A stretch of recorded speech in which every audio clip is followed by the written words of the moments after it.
Hi, class. My name is Leslie Moon, and I am doing my field practicum with the UAB Department of Psychiatry and Behavioral Neurobiology. I'm going to share my screen so I can tell you a little more about that.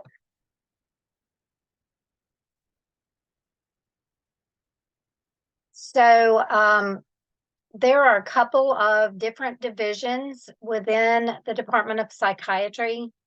I am working within the Substance Abuse Division, and the main address is 530 Beacon Parkway West, and that is in Homewood, Alabama.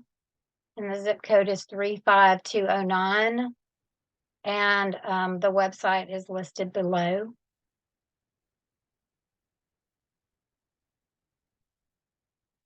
So the mission statement is it's very simple, but it is impactful. And that is recovery and renewal through service, research, and collaboration.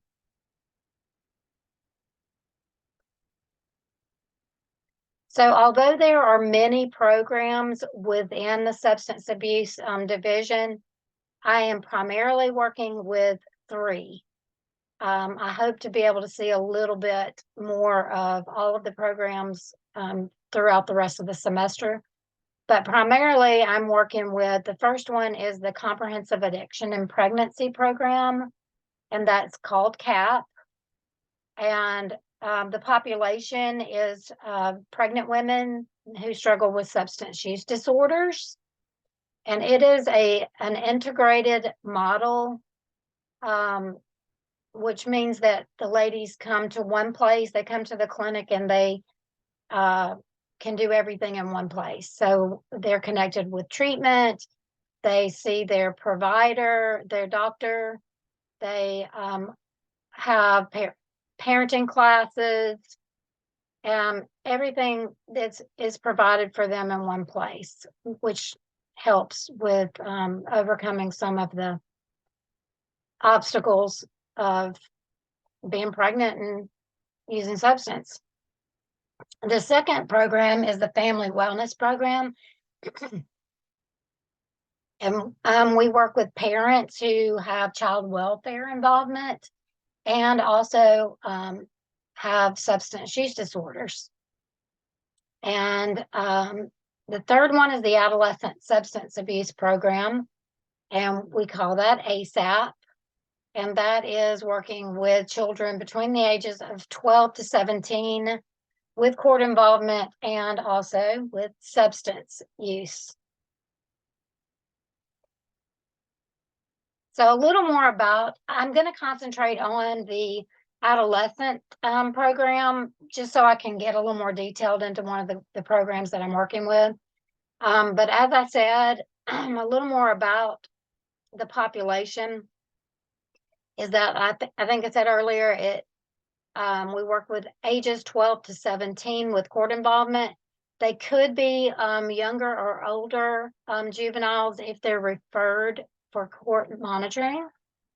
The majority of participants are male, and some are living at home with electronic monitoring. Some are detained in the detention centers. They're waiting for trial.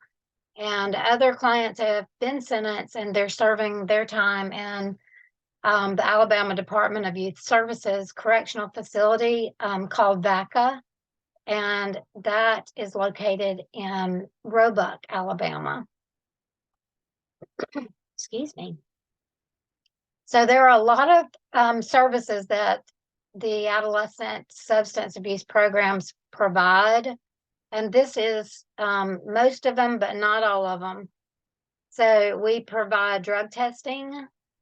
The kids that are living at home and on electronic monitoring are assigned a color.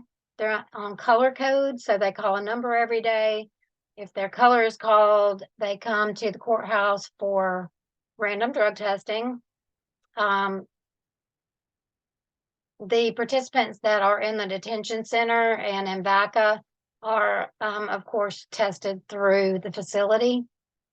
And we are a collective coordination with the court system, and that includes the parole officers, the Beacon recovery counselors, the judges involved, and the social workers to offer multiple treatment resources to the participants. We conduct drug abuse assessments, which are called ASAMs, treatment groups, individual counseling, intensive case management. We advocate for our clients both inside the courtroom walls and out. We go into the detention centers to provide both intensive outpatient treatment and lower level treatment groups. And we offer ongoing support for their families, for the kids' families. Another thing we do is offer educational groups to the Divergent program in the Trussville City Schools, and that's mostly in the Trussville High School.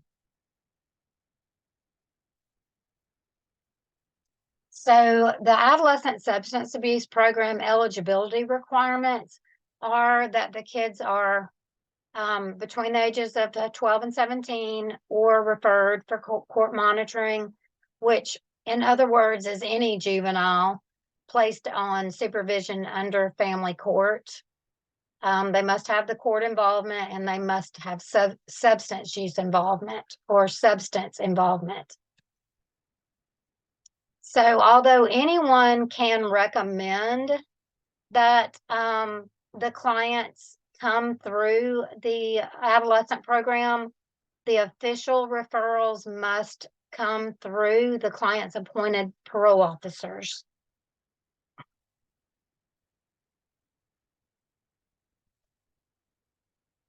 So I think the one thing that I would like for my classmates and my peers to remember about the adolescent substance abuse program is that not only does it educate the young people involved, but advocates for clients with diagnosed substance use disorders to be offered treatment opposed to incarceration. It fights for the young people to be treated with dignity, and it offers the education needed to help these clients to find a better way to deal with life. And hopefully all of these efforts of the ASAP program and other programs that like it will decrease recidivism, drug use in our young people, and offer a solution so that these young people don't continue into the adult penal system.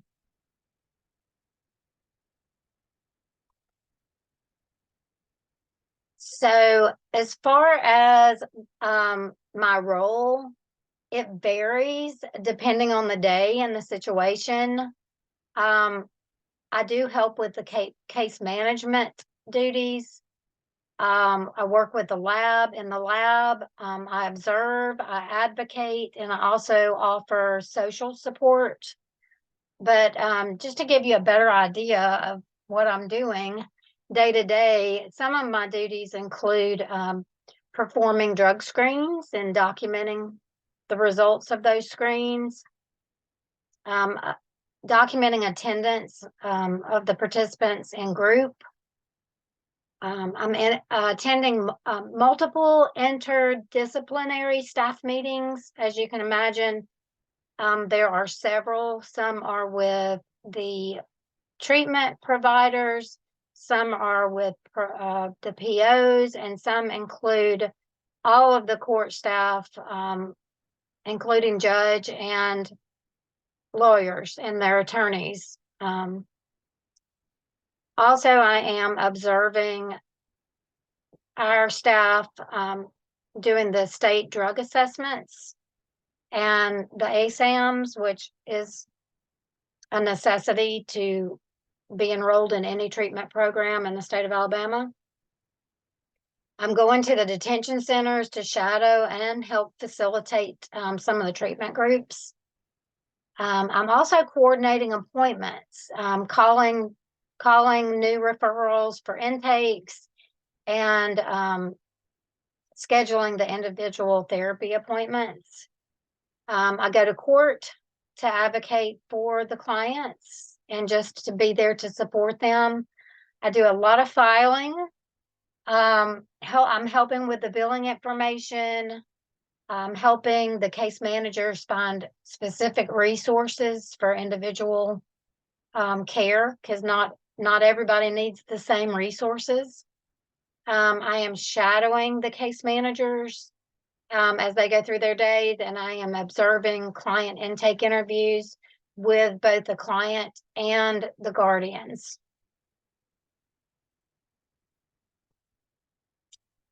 So one of the most impactful experiences that I've had so far was being able to go with the program associate director into the youth detention center while she conducted the assessments, the drug abuse assessments, the ASAMs. And it was very enlightening. So before she even began, just as the youth came into the room, she spent time getting to know these individuals, and she was asking them if they needed anything. She let them share what was going on with them that day. And some of you may know that the state drug abuse assessment is quite lengthy.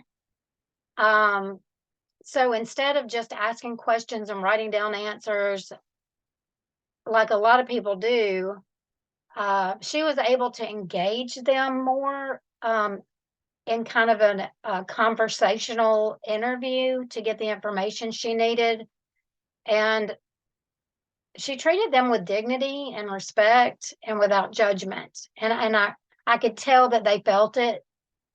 And by building that rapport with them from the moment she met them, they were more open and more honest with their answers. And that is crucial in getting an accurate assessment for what level of care they need. So that was very eye-opening for me. And I think that the thing that excites me the most about completing my field placement with this agency and with this specific program is the exposure and the experience of working with our young people. I've worked in the field of addiction for quite some time, but never with this population.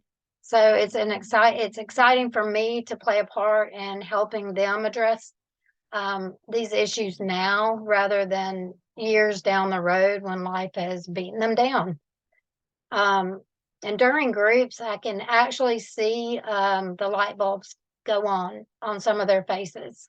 And this experience is broadening my spectrum and also giving me hope for the future.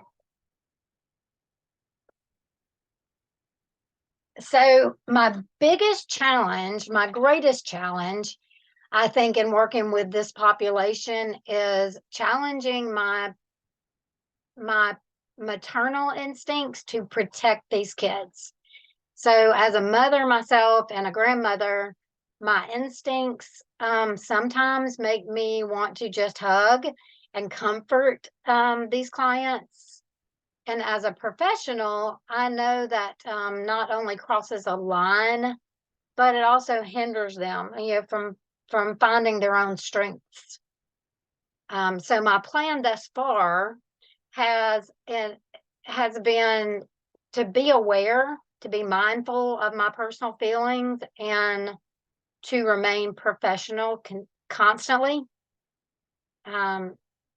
I can find ways to help them to see the strengths within themselves and provide the resources they need to be successful.